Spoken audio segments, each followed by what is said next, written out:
He also used to call people from all religions, even the Christians who came at that time. They landed on the shore of India. They were also called, and they were asked to explain what are the tenets of the religion.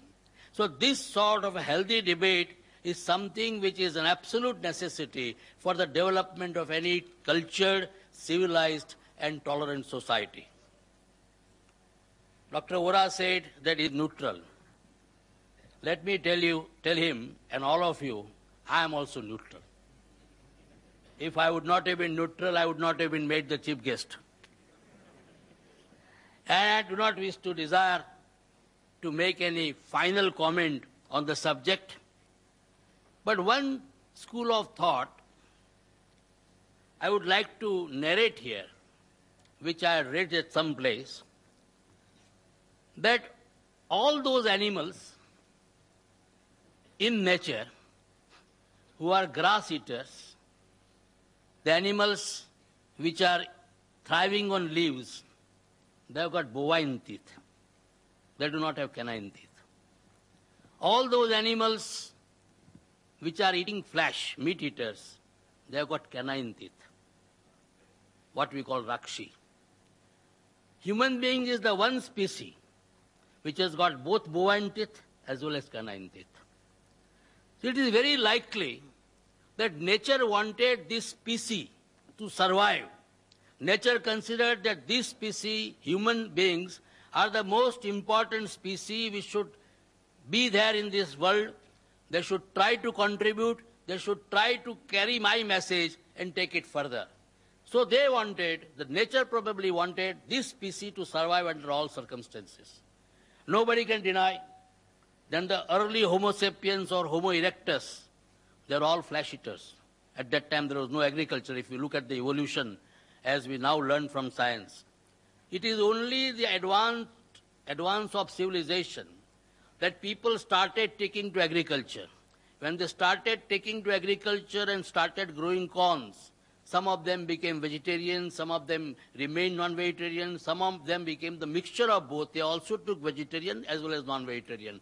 And most of the non-vegetarian people today also eat vegetarian food as a part of their diet. I believe that in this aspect, when you are talking whether it is permitted or prohibited, we are talking about permission or prohibition by the religion. In this one aspect, Dr. Naik, I would probably like to differ from you. I believe that it is not the function of religion to tell us what we should eat and what we should not eat. Religion should try to purify our soul, purify our conscience, talk about good behavior, lead us to the path of God. What we should eat, what we should not eat is something which the doctors should tell us.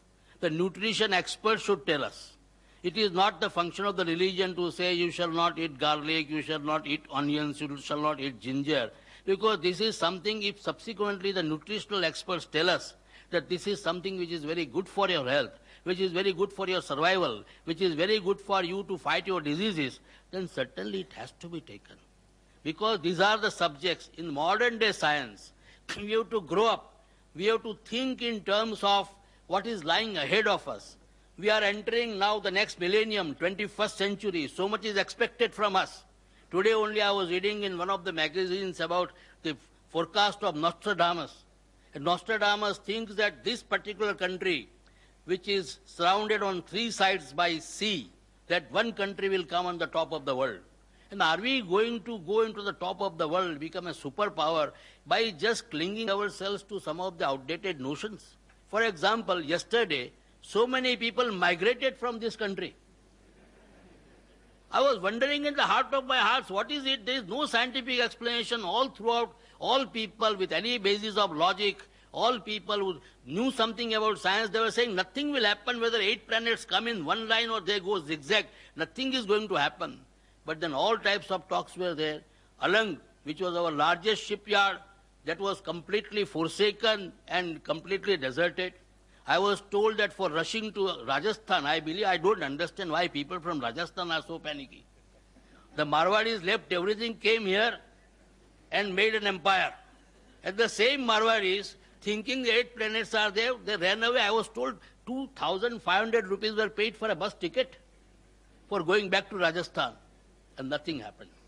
So what is very important for all of us, if this country has to go further, if we as a nation has to make our mark, and probably the destiny is before us, we can reach great strides. The 21st century, as I've always been saying, belongs to India and Pakistan. Both of them, when they will come nearer and nearer, they will be able to become the leaders of the 21st century.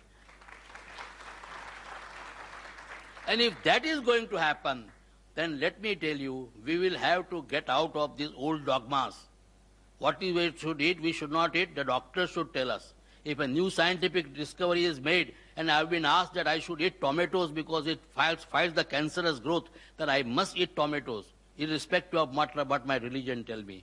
So I think let us go to the scientists, let us develop for ourselves a modern mind, a scientific approach. Then I think today or tomorrow, the whole world is before us. I don't want to comment on the trespass of the domain of the speakers. With these introductory remarks, I am once again trying to point out I am absolutely neutral. And I would like to hear the views of the learned people who have made research on the subject. Thank you very much. Thank you, Mr. Trivedi.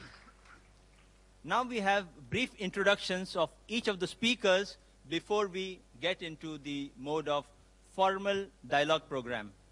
We have Mr. Chamanbhai Vora, Senior Vice President of the Indian Vegetarian Congress, to introduce Mr. Rashmibhai Zaveri.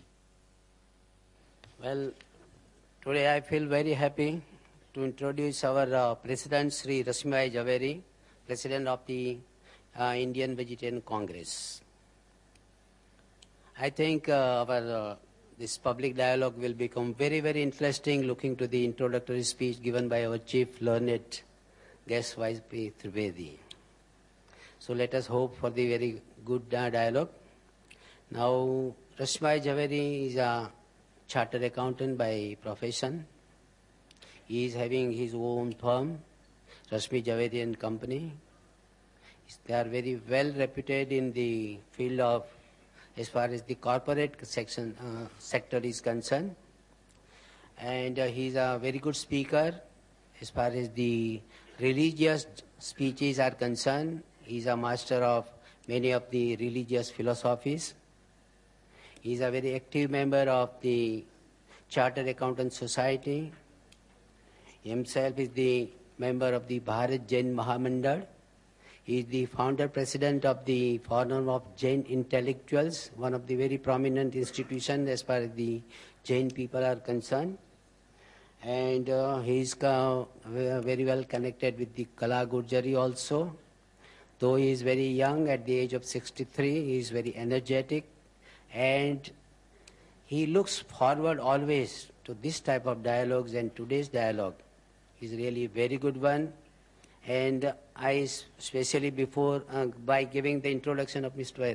Rashmibhai Zaveri, I would like to thank our chief guest as well as our Dhanraj and our Zakir Naik Sahab for having a very good dialogue, whether by principle a human being can take or should not take the vegetarian and non-vegetarian foods. Thank you very much.